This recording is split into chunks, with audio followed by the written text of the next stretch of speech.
Mayong udto sa inyong tanan. Subong, ari ko sa Barangay Assumption, Latang Fitak, kung diin makita ang isa sa pinakanaming nga tourist spot nga gitatawag nila nga Muhon.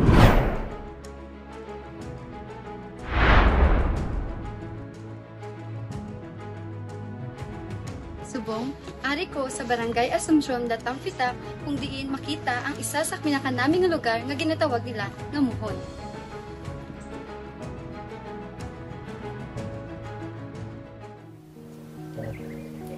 Okay, so ma'am, good morning ma'am. So we are from Ramon Magsaysay, Gumaral Palos Marble Incorporated, no? So para kami dito para mag-interview regarding sa current issues dito sa community na as you as a citizen ma'am that you have encountered. So first question ma'am is, what are the relevant issues that you encountered as a citizen of this area ma'am? Beef Lafos. At wata mifat. Kung ang pag-istorya natin is mga issues, nakita ko, pinaka-main issues din sa Barangay Assumption is ang transportation. Ang means of transportation namin is yung skylab, yung habal-habal o mga scooter. So in terms naman sa yung road, hindi siya kumbaga nang pinaka problema na ang pagtransport sa among mga product. Hindi bali diri sa lapit sa barangay going sa Marble, medyo okay na kay siyempre accessible na siya kay may semento. Ang worry ang akon nga nakita nga pinaka naga suffer is ining uluklufi ulom lao nga si Chu kag Datalfita kasi yung atong dalan is rough road. Tapos pag mag-ulan-ulan kusog ng baha, landslide kag hindi na siya nami sa mga nagakarga sa mga scooter, mga motor. Pag magkarga sila sa mga product, mga sinako nga mga mais o ano pa dira nga mga product nila. Kasi nga yung daan, ang pag-transport ng kanilang mga product kung kisa gani mag-harvest sila sa mais, pag mag-take urulan nagatubo na ilang nga mais kaya hindi naman makagwa kay ang dalan mahirap na kasi kay kung landslide hindi naman kasulod ang mga salakyan madagko. So, amo na ang nakita ko nga main problem na. Main issues is sa kuan gid ma'am, transportation. Dalan kag ang transportation kay nagamantinay lang kami sang two-wheel, ng mga motor. Wala kami sa mga dagko nga salakyan nga pang amo lang na ang nakita ko nga pinaka mabugat. Then ang ikaduha sa amon na culture, early marriage.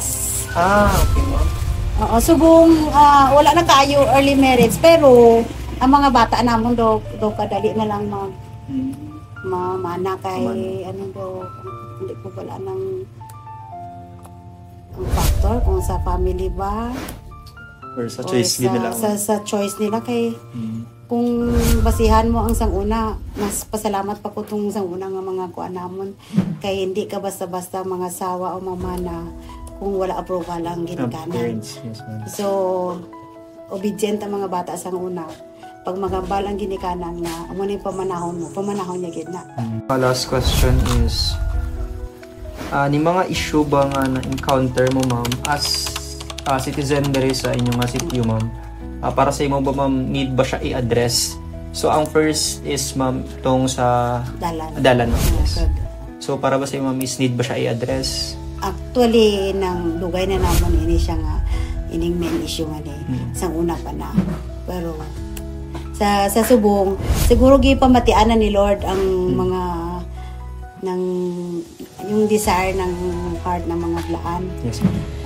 Kaya nag-amat-amat na start ang construction ng road going sa tong siling ko nga sa pinaka-far nga sitios na umpisahan na ara dira sa unahan ang concreting sang road pagkato dito siguro amo na ning answer Hindi ko lang sure kung matapos ni siya by this year. Basta naumpisa Pero na. na-address na. Na-address na, yes. natagaan na sa That's is very good. Hindi po, kay itong nagligad nga tuig daw, may nag-post na wala atong na pag-abot sa Marbel. Ang karga, wala alata na nag-comment man ko dito sa post nila nga saan upag kita mabatian sang gobyerno nga nagakinahanglan ang mga laan sa nami nga dalan. Yes, ma'am. Kay ang amon nga product diri sa tuod lang nang kun hindi lang tani tungod sang dalan mahal man na tani mga dako ang ilang nga manet pag magbaligya sila galing kay sa howling halin sa uma ikarga sa Carabao may howling pag abot naman sa motor ang motor dako man ang sukod niya kay layo man siya tapos kalain pagid ang dalan alangan di siya mga manukot sang tracking nga mahal pag abot sa Marbel gamay na lang ang mabilin sa naga-farm sa Tag-iya like mais. Nang isa ka sako nga mais pila na kaya na ang tracking niya tapos ibaligya da dito sa market. Gamay-gamay na ang bili kay ididag pa ang tracking, ang howling wala na ay gamay. Gadugang pobre sang blaan kung ano ni ang sitwasyon nang hindi ma-address ang among mga concern pero thanks God at least na umpisahan kahit na kahit pa paano may nag-umpisa na. Okay, ma'am. So tong second ma'am issue is tong regarding sa parents to daughter nga kwan or parents to children nga issue. Early marriage. Yes, early marriage ma'am. Parents ba ka ma'am or may anak ma'am? Parent. Parent. So as a parent ma'am, para sa iyo ma'am, need ba siya i-address sa bawat isa sa inyo ma'am? Nga sa regarding sa early marriage. Or ano ang mga kwan na lang ma'am, ang mga tawag sina ma'am. Para sa imo, pamagi mo. Sino man ang mag-facilitate or mag-officiate ng ganyang child marriage, papatawan ng not less than 40,000 pesos fine. May prison sentence in its maximum period. Kailangan makapartner talaga natin yung ganyang mga local traditional chieftain at yung mga local government officials natin para mag-evolve yung pagtingin sa kasalan na ito ay isang legal na dapat sa pagitan lang ng dalawang nasa hustong edad. Muni, mag-settle down na kamo kay may tinapusan na kamo kay kung mga asawa ka subong wala ka tinapusan. Ako lang man yapon ang magsalo. Wala naman sang iban magpakaon sa inyo. Kung mga asawa ka, ng bata ako, mga asawa ka subong, hindi ka pa stable, sino baka sa mga paracetamol, example pa lang, ng mga bulong sa mga bata ninyo. Ako lang yapon, sino magpakaon sa asawa mo, ikaw, kag bata mo, ako lang yapon. Ang ginikanan yapon ng magsalo. So siling ko sa ila, eskwelaan na.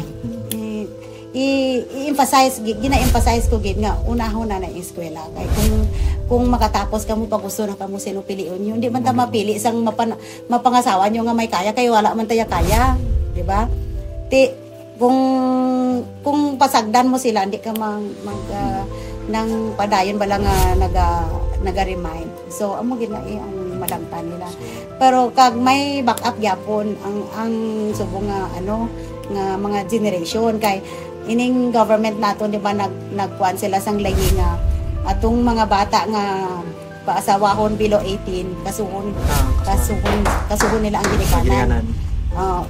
Although nga contradict sa amon nga kultura pero okay siya mas nami siya kay para ma-lessen ang early marriage. Kung siling ko gani kung ako mga sawa ang bata ko mas gusto ko tong dating nga karaan nga pamaagi nga may dori. Kaya nga aman kung magdori ng ang bata mo hindi siya dali-dali mag broken family. Kaya once makasala ang babae ibalik na triple ang dori. So kumbaga ang dori sa amon nga blaan sa tribo marriage contract. Ang marriage contract namon kay wala man kami nga hayatan sang una sang papel di ba pero kung halimbawa ang babae hadlok siya magtinunto kay hadlok siya nga ibalik nga doble or triple ang dori niya so kung halin siya sa pegado nga pamilya kag wala siya sang inog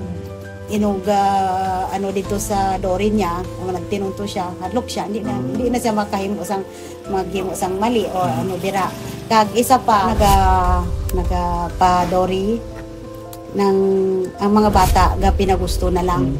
Ga pinagusto na lang ang mga bata ka bulag-bulag. Mas okay itong isang una nga may dori gyapon. Nga may dori kay hadlok man Hadlok sila. sila. Di tanawa subong hindi man sa siling nga naga ano ko no ang realidad ang subong nga panahon damo broken family ang kaluluoy ang kabataan amo nang isa ka issue diri sa amon sa Bulol do layo na sa kultura. Oo.